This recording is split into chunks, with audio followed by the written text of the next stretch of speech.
梦现在时》有声小说《平儿跳槽记》，作者谢兜，第2集。王熙凤一语成真，管培生轮岗的2年，平儿和王熙凤总分在同一部门，哪怕是被派去地方分公司，也在一地。起初平儿还是会为自己愤愤，王熙凤说的容易，总和她在一块儿，哪还有施展才能的机会，无非做她的背景板而已。可久了，平儿深深体会到王熙凤为自己所说的有什么不能改所做的准备。本来轮岗这件事有些微妙，虽有未来管理者的名头，可谁都知道管培生待不久，从部门负责人到各级别同事，甚至连带教的人都是高举轻放，态度上重视，行动上随意。要学到东西，获得实际经验，须得自己足够用心。平儿原以为王熙凤的待遇会好些，观察后发现，相比一般管培生，别人对她更多的虚与委蛇，有些事宁可指派给平儿，也不会给王熙凤做。可王熙凤偏偏不配合，每每有要人牵头组织的工作，她常自荐去做那个组织人，且会负责到底，安排会议，协调人事。她对公司的业务了解颇深，甚至超过一些老员工，很难轻易糊弄。去看项目，王熙凤从不只在场外装样子，而是会亲自钻入钢筋水泥脚手架当中，以了解项目进度和施工质量。几个月过去，领导们也看出王熙凤并非来体验生活。鉴于她的身份，部门之间迎来送往的事总愿意让她参与，她也不推脱，极力应酬。王熙凤处处争先，就有同事在背后议论，说她家在王氏，并没有股份，她只是空顶了个姓氏，所以要格外表现给真正的王家人看。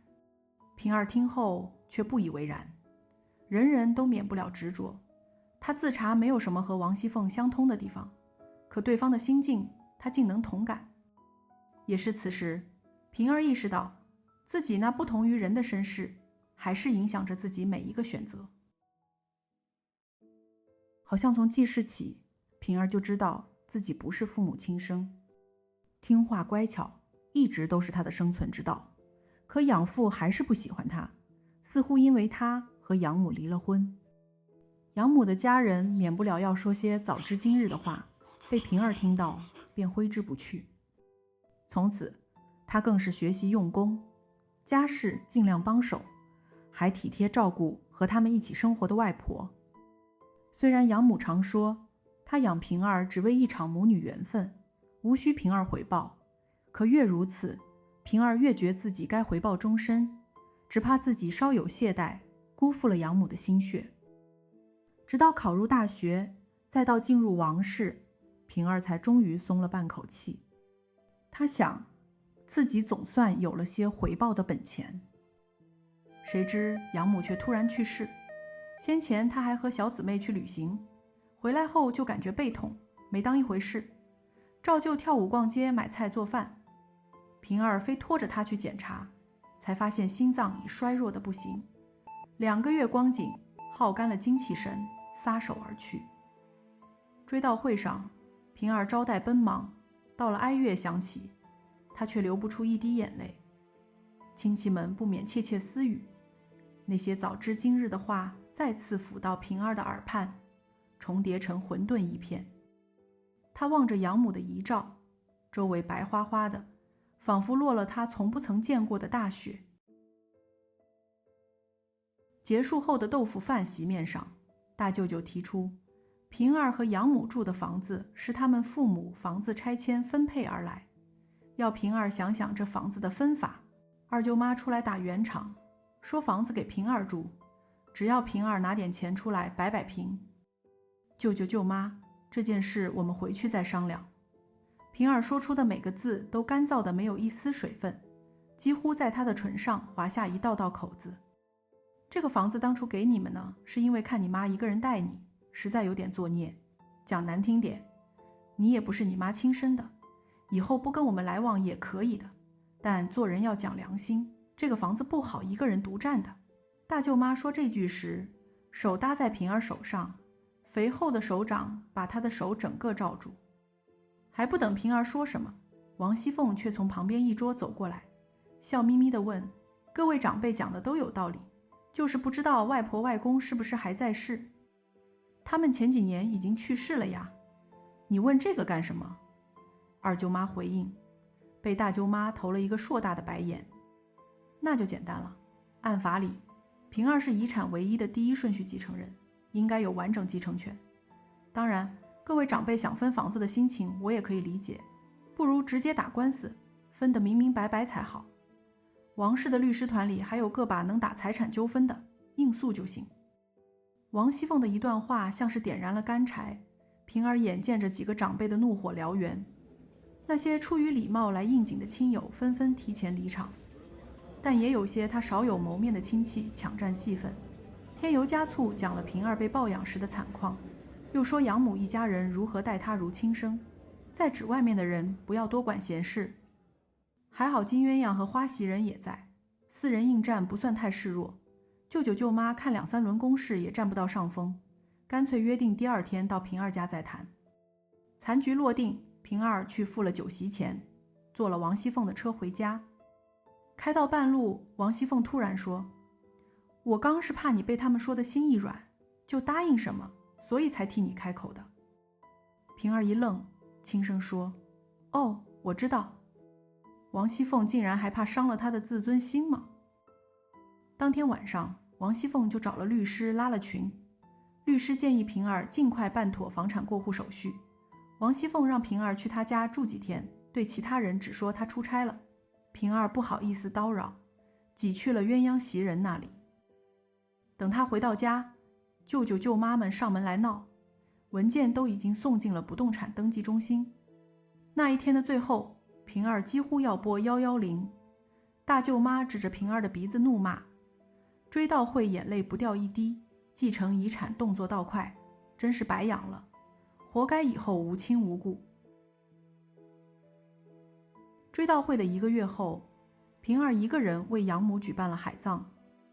养母向来潇洒，她活着的时候跟平儿说好，自己不想和其他人一样，死后还要占着一席之地，希望能容身于浩瀚海洋，换个自在自由。鸳鸯和袭人本都想来陪她，可平儿想单独陪养母最后一程。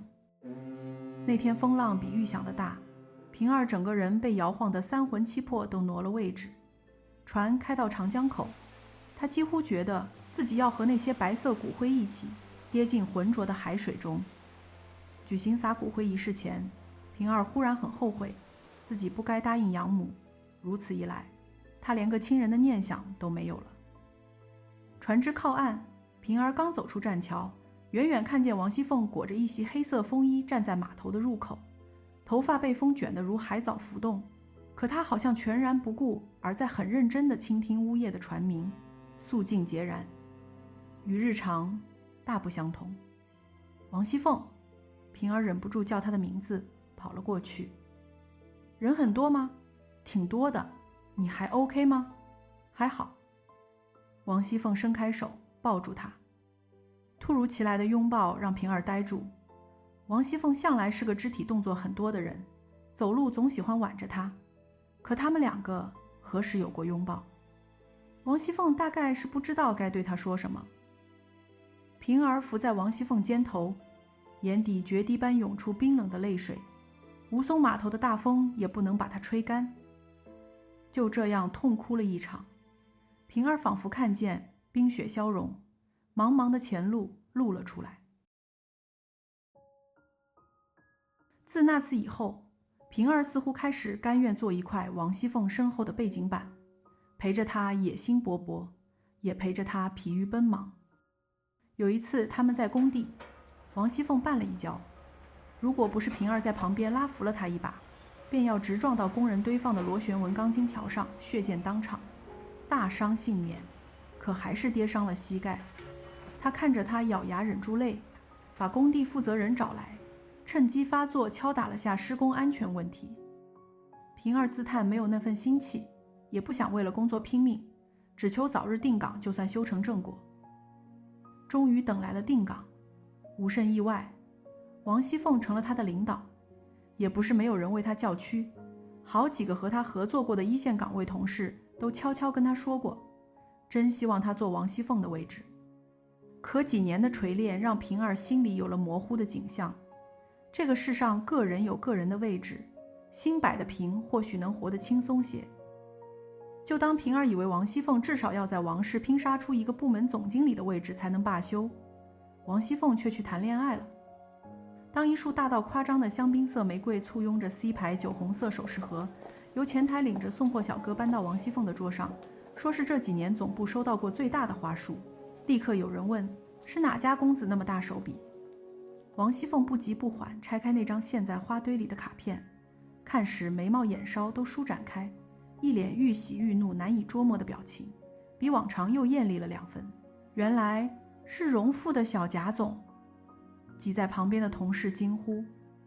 和王熙凤相处这不长不短的时间，平儿已能判断，这种看似大俗的手笔最得王熙凤的心。她那个人掐尖要强，极看重面子，这花的排场和这首饰的价格都到位了，加上直接送到公司里，面子也争足了。王熙凤只用了2个月时间坐稳了荣富公司少东女朋友的位置。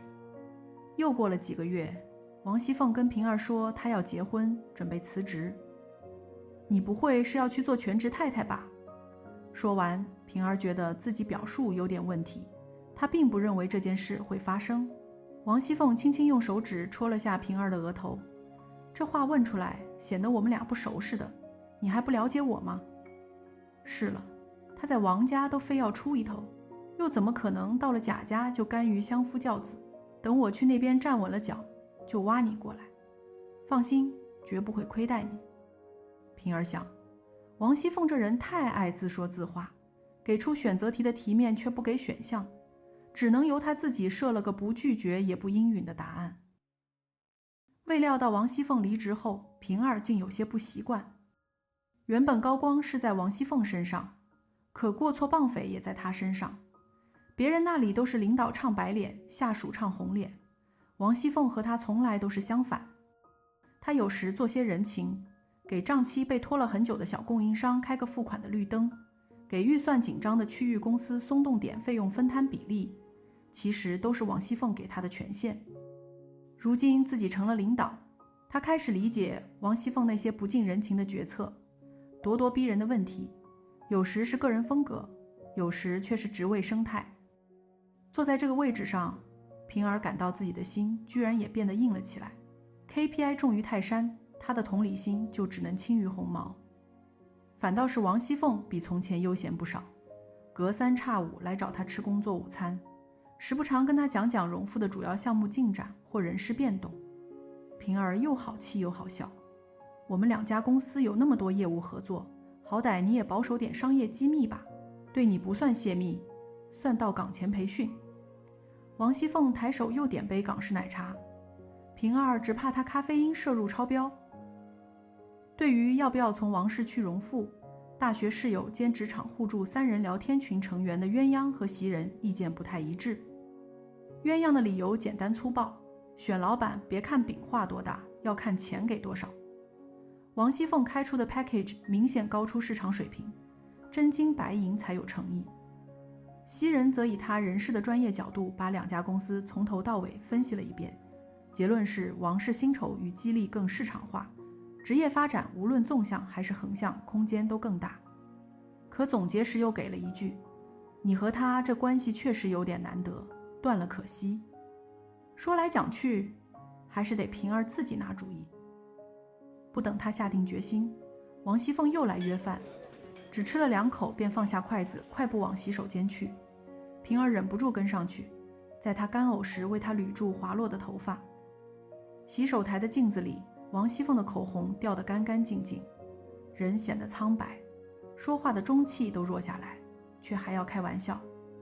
你别一副忧虑上心的表情，搞得我们像在拍什么狗血电视剧。你呀。回到餐桌前，平儿让他不要说话，养养精神，自己闲扯了几个王室里的八卦给他听。王熙凤歇着听了一会儿，说到有些他讨厌的人，还是要笑骂几句。兴致上来，把自己如何从贾琏手上接管了荣富内部主要管理权的过程同平儿讲了一遍。他人是有趣，可也是个绣花枕头。看着王熙凤憔悴兮兮又眉飞色舞的面容，平儿做了个决定：若果命真可以算，是否有人能算准他从一家公司去另一家公司，只是因为不忍之心呢？